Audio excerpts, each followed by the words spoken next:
Welcome to Lesson 10. You're not a jar, you're not a folder. Today we're going to talk about another unhelpful thinking pattern, labeling.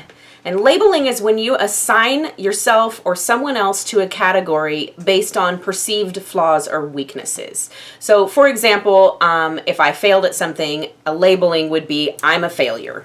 Or if somebody was rude to you, labeling them, they're a jerk. When you assign them to those categories, it's inaccurate, and remember, we're pursuing reality. We're looking for accuracy here. And so when you assign people to categories based on perceived flaws and weaknesses, it's inaccurate because the truth is that there's no singular experience that defines us. I am not stupid because I said one stupid thing. I just said one stupid thing, but that doesn't make the category or the label of stupid. So it's important to remember that no one singular incident or event defines us, but it's also important to remember that when you ascribe to labels, when you find yourself in an anxious spiral and you start thinking like, oh, I said this thing and God, I'm so stupid and they must think I'm dumb and I'm all these things, all these labels, and you're sticking yourself into these little boxes, what that's doing, that thinking process itself is telling your limbic system to give you more feelings. And I hear a lot of times that when people have chronic anxiety or they're in anxious episodes a lot, they would really like to just have less intense feelings. And so that's one of the ways that you tell your limbic system to calm down, to not give you so many feelings, is when you're able to switch from a labeling and a categorizing drastic mindset to a singular thing. Like, oh, I said a stupid thing. That person was a jerk that time. So when you focus on labels, it can make your painful emotions more painful and it can generate more feelings. And so if we're trying to rein those in, we want to disrupt that labeling process, that thinking in terms of labels.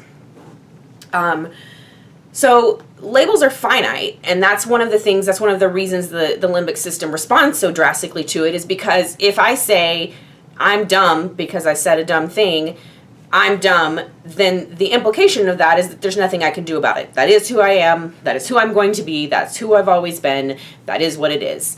And if you do it, if you phrase it in terms of a singular incident, like, oh, I said something dumb, then you can do something about that, right? Or if you failed at something, you can then not fail the next time. But if you are a failure, then that's holistic, and that means that you can't change it.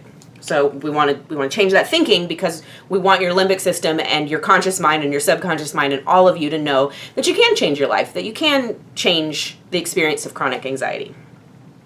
So to challenge that thinking, we're just, again, with these unhelpful thinking styles, we got to identify it. So you're using your worksheet to help identify that and then challenging it. So when you catch yourself saying things that are labeling of yourself or labeling of other people, noticing it first, right? Document it when you notice it, your detective's notebook, but also that you then provide a counter challenge to it. And sometimes that self-correction happens in your mind. So you'll be thinking, ugh, I'm dumb. And then in your brain, you have to go, nope, I'm not trying to think like that anymore. I did a dumb thing, or I said something silly, or I said something ridiculous. It is what it is. So reasonably to yourself. And if you find yourself saying it out loud, making sure you do a verbal self-correction. It's totally okay as you're going through the process of changing your thinking. It's totally okay for you out loud to be like, oh, I'm such a failure. Wait, nope, I'm taking this course and she said that I shouldn't do that. So, okay, I'm not a failure. I failed at that thing. And you can even roll your eyes while you say it. I don't care. But doing that self-correction, challenging that thinking, tackling that head on, getting it down and documented, that is going to be paving that other highway, right? Because we want to use the highway that says you're a failure less and use the highway that says you actually are awesome and you can do this and you can handle this. We want to go down that highway more often. So as you're focusing on this particular unhelpful thinking style, make sure you're using that worksheet, documenting it, coming up with those challenges. Soon it'll become natural. Soon it'll become easy. It'll be hard at first to challenge it, but it'll become second nature as soon as you start working on it.